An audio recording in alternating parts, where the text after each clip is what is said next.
1 जनवरी 2024 से Indian government ने ऐसे बहुत सारे नियम कानून को बदल दिए हैं जिसे आप अगर इग्नोर करें या आप इसके बारे में नहीं जानते हैं तो आपका भारी नुकसान हो सकता है। इंडियन गवर्नमेंट ने 2024 के स्टार्टिंग में हर सेक्टर में रूल और रेगुलेशन को लाए थे। सरकार ने ये नियम UPI, Aadhaar card, SIM card, bank, FD, mutual fund, इन सब के लिए नया कानून बनाया गया था। मैं आपको इस वीडियो में इंडियन गवर्नमेंट के द्वारा लाया गया पूरे 5 रूल के बारे में आपको बताऊंगा। इस लिस्ट में नंबर 3 और 4 रूल हैं, वो सबसे इम्पोर्टेंट है। इस रूल को हर इंडियन को जानना बहुत जरूरी है। फर्स्ट रूल है यूपीआई के बारे में। अगर आपके मोबाइल में फोन पे, गूगल पे, पेटीएम, इन सब का यूपीआई ऐप इंस्टॉल है या इसके अलावा और भी कोई यूपीआई ऐप इंस्टॉल है और उसे आप 1 साल से यूज नहीं किए हैं तो वो एप्लीकेशन डिसेबल कर दिया जाएगा। यहाँ आपको नुकसान भी हो सकता है। अगर आपको यूपीआई ऐप के वॉलेट में पैसे हैं तो वो सारे पैसे बैंक को चले जाएंगे। ऐप को डिसेबल होने के बाद उसे आप फिर से ओपन करने के लिए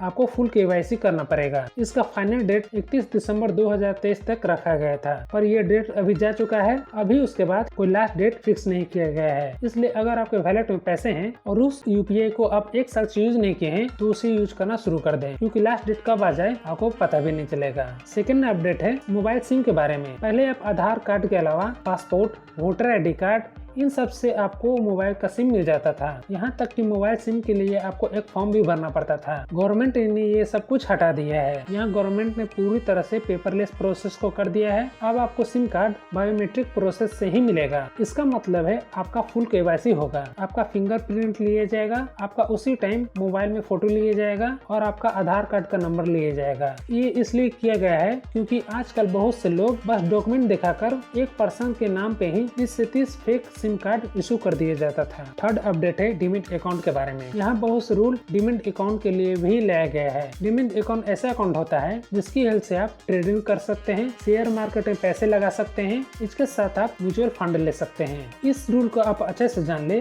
30 जून 2024 तक आपको अपने नॉमिनी को अपडेट करना पड़ेगा। इससे पहले भी एक डेट फिक्स किया गया था जिससे बहुत से लोग मिस कर दिए थे। अब ये डेट को एक्सटेंड कर 30 जून 2024 तक रख दिया गया है। अगर अपने डीमैट अकाउंट में, एफडी में या एसआईपी में अपने नॉमिनी का नाम नहीं दिया है तो इस डेट तक आप जरूर अपडेट कर लें। अगर आप नॉमिनी अपडेट नहीं करते हैं, इस बीच अगर आपको कुछ हो गया तो सारे पैसे के ऊपर आपको किसी भी फैमिली मेंबर का हक नहीं होगा। उस पैसे पे कोई दावा नहीं कर सकता है। यहाँ एक और रूल भी है। अगर आपने किसी को नॉमिनी बनाया है, लाइक मदर हो या ब्रदर हो, उसके बाद अगर आपकी शादी हो जाती है, बच्चे हो जाते हैं, तो आप अपने नॉमिनी के नाम को भी चेंज कर सकते हैं। ये न्यू नॉमिनी ऐड करने का डेट और नॉमिनी नाम चेंज करने का डेट, दोनों डेट 30 जून 2024 तक रखा गया है। फोर्थ अपडेट है आधार कार्ड के बारे में। पहले जब आप आधार कार्ड में डेट ऑफ बर्थ अपडेट करवाते थे या मोबाइल नंबर अपडेट करवाते थे या फोटो चेंज करवाते थे तो union identification authority of India की तरफ से ये सब सर्विस फ्री में था।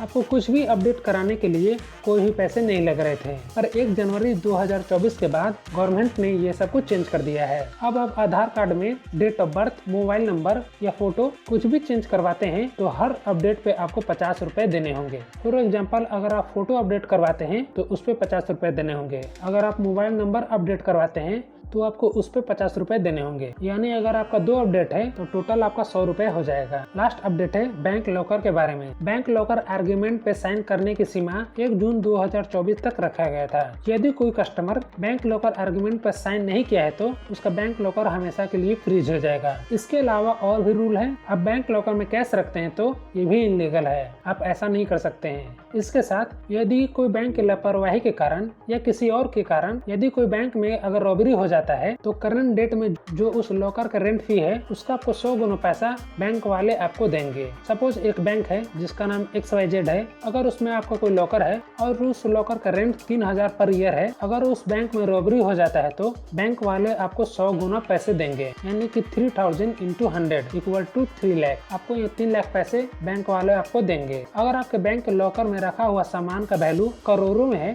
फिर भी आपको बैंक वाले इतने ही पैसे देंगे। इसके अलावा बहुत से लोगों का ये सवाल होता है कि बैंक लॉकर को क्लोज करने के लिए बैंक आपसे पैसे चार्ज करता है, तो इसका सिंपल सा आंसर है नहीं। आपका कोई भी बैंक में लॉकर हो, उस लॉकर को आप जब चाहे क्लोज कर सकते हैं। इसके लिए आपको कोई पैसे देने की जरूरत नहीं है। तो आज इस वीडियो में आपने जाना इस साल 2024 में कौन कौन से सेक्टर में न्यू रूल आए हैं। अगर आप इन सारे रूल को फॉलो नहीं कर रहे हैं तो आपका नुकसान हो सकता है। 2024 में नॉमिनी के लिए और भी ऐसे रूल लाए गए थे जो बहुत से लोगों को नहीं पता है। आपको वो सारा रूल इस वीडियो में आपको डिटेल में मिल जाएगा। तो मिलते हैं उस वीडियो में।